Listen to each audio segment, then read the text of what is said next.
రేపు ఉదయం 8:30 గంటల నుంచి నవరాత్రుల ప్రారంభం మా ఇంటి దగ్గర నుంచి ప్రారంభం అవుతున్నది. అక్కడి నుంచి అమ్మవారి ఆభరణాలు పట్టు వస్త్రాలతోటి ప్రారంభమవి అయ్యి 13వ తారీఖు నాడు ఎండింగ్ అవుతుంది. కాబట్టి ప్రతి ఒక్క ఆర్యవైశ్య సోదరి సోదరులు మరియు బంధుమిత్రులందరూ హిందూ బంధుమిత్రులందరూ ఈ 9 రోజుల నవరాత్రి ప్రోగ్రాంలో పాల్గొని కార్యక్రమాన్ని దిగ్విజయం చేయాలి. అదేవిధంగా శుక్రవారం రోజు ఆదివారం లక్ష్మీదేవి అలంకరణ, మాకు ప్రత్యేక అలంకరణ అంటే లక్ష్మీదేవి అలంకరణ.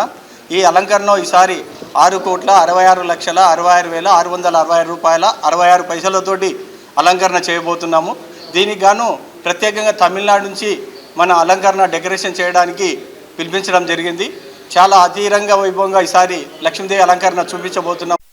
అదేవిధంగా వనదుర్గాదేవి అలంకరణ కూడా చాలా ప్రత్యేకంగా ఈసారి చేయడం జరుగుతుంది ప్రత్యేకంగా. అదేవిధంగా మాకు విజయదశమి రోజు కనీసము 3,000 నుంచి 4,000 మంది రావడం జరుగుతుంది అమ్మవారి దర్శించుకోవడానికి.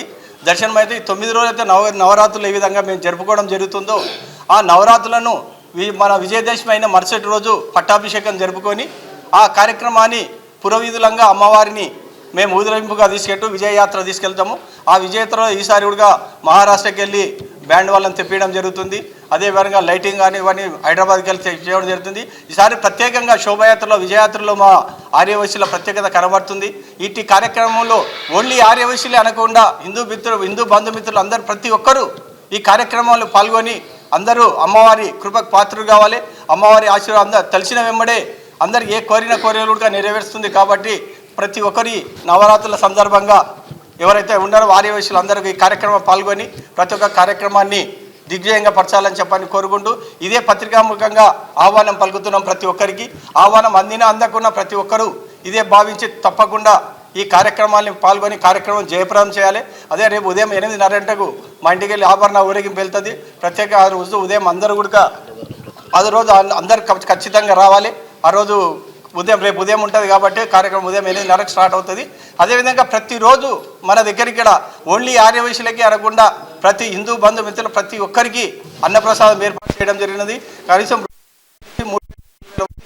రావడం సరే మేము అన్నప్రసాదం చేయడానికి రెడీ ఉన్నాము. వాళ్ళు వీళ్ళు కులమతాలకు ఖచ్చితంగా ఇలాంటిది చూపించకుండా విభేదాలు చూపించకుండా కార్యక్రమం చేస్తున్నాం. కాబట్టి అదేవిధంగా లక్ష్మీదేవి రోజు అలంకరణ ఆ రోజు వచ్చిన వారికి ప్రతి ఒక్కరికి మన అమ్మవారి దగ్గర పూజించబడినటువంటి లక్ష్మీకాయను పూర్తిగా అమ్మవారి దర్శనం అయిన వెంబడే వాళ్ళందరికీ ఉచితంగా ఇవ్వబడం జరుగుతుంది. అదేవిధంగా సరస్వతీదేవి అలంకరణ రోజు కూడా పిల్లలకు చదువు అమ్మవారి సరస్వతీదేవి వాళ్ళకి బాగా కటాక్షం కలగాలని చెప్పని నోట్బుక్స్ పెన్స్ కూడా పూర్తిగా పూజ అయినంత తదనంతరం నోట్బుక్స్ కూడా ఫ్రీగా పంచడం జరుగుతుంది. 2,000 నుంచి 3,000 మందికి అది కూడా ఫ్రీగా ఉచితంగానే చేయడం జరుగుతుంది.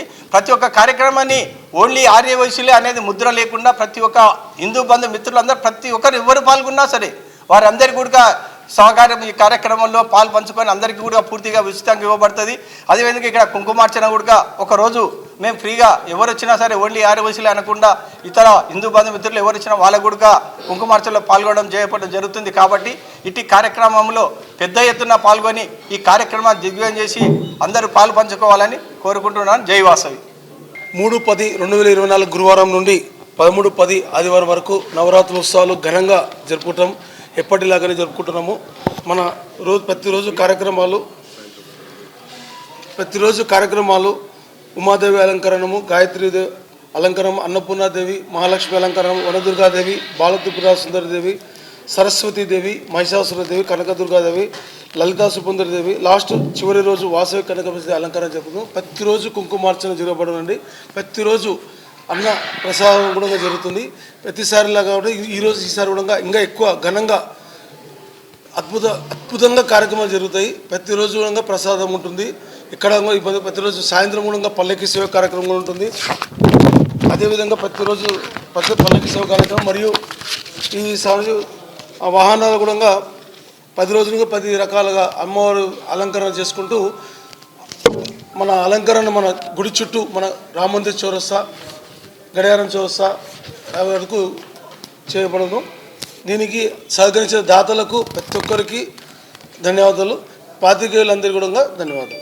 ఈరోజు కూడా ఈ యొక్క కార్యక్రమంను సాయంత్రం పూట ఊరేగింపుగా మొదటి రోజు సూర్యప్రభ వాహనంగా, మొదటి దినం చంద్రప్రభ వాహనంగా, కామధేను వాహనంగా, గజ వాహనంగా, మయూర వాహనంగా, వృషభవాహనంగా, అంశవాహనంగా, సింహవాహనంగా, వ్యాఘ్రవాహనంగా ఇలా 9 రోజులు కూడా 9 వివిధ వాహనాలపై ఊరేగింపు కార్యక్రమం ఉంటుంది.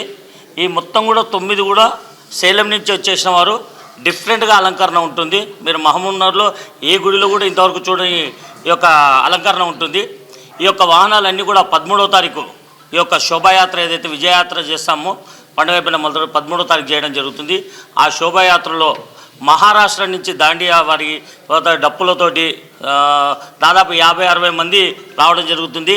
మన మహబూబ్నగర్ పట్టణంలో ఇంతవరకు కేవలం ఒకే ఒక్కసారి మాత్రం అంత పెద్ద ఎత్తున జులుస్ తీయడం జరిగింది. ఆ యొక్క డప్పును తీసుకురావడం జరుగుతుంది మహారాష్ట్రకి వెళ్ళి. ఒక ఆర్యవైశ్యులనే కాకుండా హైందవ బంధువులందరూ కూడా ఆ యొక్క ఊరేగింపులో విజయయాత్రలో పాల్పంచుకొని ఆ యొక్క విజయయాత్రను దిగ్విజయపరచాలని కన్నుల విందుగా ఇంతవరకు మునుపెన్నడూ జరిగిన విధంగా ఆ యొక్క ఊరేగింపు మహబూబ్నగర్ పట్టణంలో ఉంటుందని చెప్పి తెలియజేస్తున్నాము.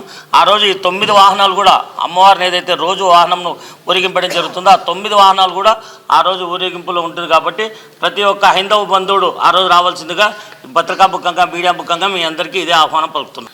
ప్రతిరోజు ఇక్కడ అంటే రేపటి నుంచి నవరాత్రి ఉత్సవాలు స్టార్ట్ అవుతున్నాయి. అంటే ప్రతిసారిలాగా కాకుండా ఈసారి కొత్తగా ఉండాలని చెప్పేసి హైదరాబాద్ నుంచి కానీ, మహారాష్ట్ర నుంచి కానీ, సేలం నుంచి కానీ అలంకరణలు కానీ, ఎలక్ట్రికల్ అంటే కరెంటు కానీ, దాండియా కానీ పిలిపించడం జరిగింది. మరియు ప్రతిరోజు ఏంటంటే మార్నింగ్ టైంలో కుంకుమార్చన కార్యక్రమం జరుగుతుంది. కుంకుమార్చన అయిన తర్వాత అందరికీ ప్రతి ఒక్కరికి అన్నప్రసాదం కూడా అందించబడుతుంది. అదేవిధంగా మరి సాయంత్రం కూడా మార్నింగ్ అయితే అమ్మవారు అంటే ఆ రోజు పర్టికులర్గా ఫస్ట్ రోజు ఉమాదేవి స్వర్ణాల అలంకరణ ఉంటుంది. అదే రోజు సాయంత్రము సూర్యప్రభ వాహనం అంటే మార్నింగ్ ఏదైతే అలంకరణ ఉంటుందో దానికి సంబంధించిన వాహనం మీద అమ్మవారు ప్రతిరోజు ఊరేగింపుగా వీధిలో చుట్టూ తిరుగుతుంది. అయితే అంటే అమ్మవారి టెంపుల్ నుంచి రామంచరస్ వెళ్ళి రామంచరస్ నుంచి మన టెంపుల్కి వస్తుంది. ఈ విధంగా ప్రతిరోజు కార్యక్రమాలు ఉంటాయి. ఇంకోటి ఏంటంటే మీడియా మిత్రులకు దయచేసి ప్రతి ఒక్కరూ వచ్చి కవర్ చేసుకుని పోండి. ఎందుకంటే మేము కార్యక్రమం మనమందరిది కాబట్టి కూడా మన ఎస్పీ గారిని, డిఎస్పీ గారిని, ఎమ్మెల్యే గారిని, తర్వాత మున్సిపల్ చైర్మన్ గారిని, మన గుండె వెంకటేశ్వర్లు అధ్యక్షుల వారు ఎంబడి వెళ్ళి మరి అందరినీ కలిసి మరి ఆహ్వానించడం జరిగింది ఈ కార్యక్రమానికి. అంటే కౌన్సిలర్లు అందరికీ ఆహ్వానం పలికినాము. మరి వాళ్ళు కూడా ఈ కార్యక్రమంలో పాల్గొంటున్నారు.